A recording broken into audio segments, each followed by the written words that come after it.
Guys, welcome back. This week we're doing debt pyramid. So we basically know the mechanics of it. We're trying to pay off our debt to get back to freedom land. You can do this a lot of ways. You can downsize your life. And I always say to people, there's definitely at least one or two bills in your life that if you're miserable about how you're living or you're not happy about your job, why are you paying a $300 cable bill? Erase that bill immediately and do something. It forces you to become creative. It forces you to get out there.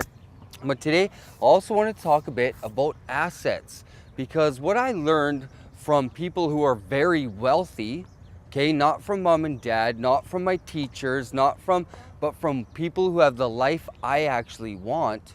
They said, Jamie, an asset isn't your house necessarily. An asset isn't your truck. An asset isn't your Harley Davidson. Okay, I know it's listed on a sheet of paper to the bank as an asset, but they said an asset is a positive monthly income flow. Okay, so your business could be an asset. Does it create a profit every month? Then it's an asset. So does your Harley Davidson create a profit every month? Then technically it's a liability, because something could happen to it that requires you to pay more. Okay, so again, for some reason though, we've all been trained to go out and make a whole bunch of debt in order to build assets. Yet a lot of those assets, by the time you're done paying for them, aren't worth a penny. So for example, your truck, unless it's making you money, by the time you're done paying for it, is it worth $60,000? And again, school just doesn't teach us the proper math sometimes. The truck was listed at 48. I paid $48,000 for it. No, you didn't. You paid that plus interest, okay? So then when you were done paying it 7 years later, the truck is worth $3,000. That's not an asset.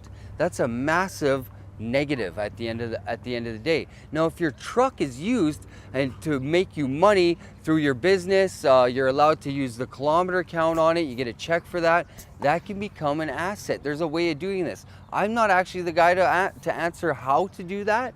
You need to seek out proper financial advice, and that includes all of your assets and all of your debt.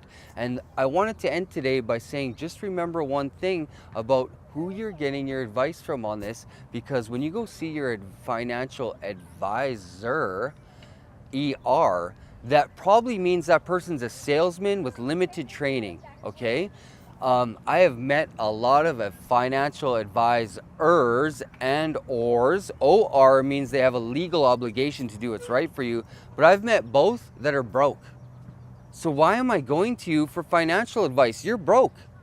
Your retirement looks like zero. All those things that you're giving me advice on, you don't have. Why am I asking you for advice? So that's the last part of this today with assets. When you're gonna go ask people for advice about finances and anything in life, make sure they have the results you want, okay? Don't ask them just because they're your mom and dad. Don't ask them because, well, mom and dad are fairly happy and they made big sacrifices.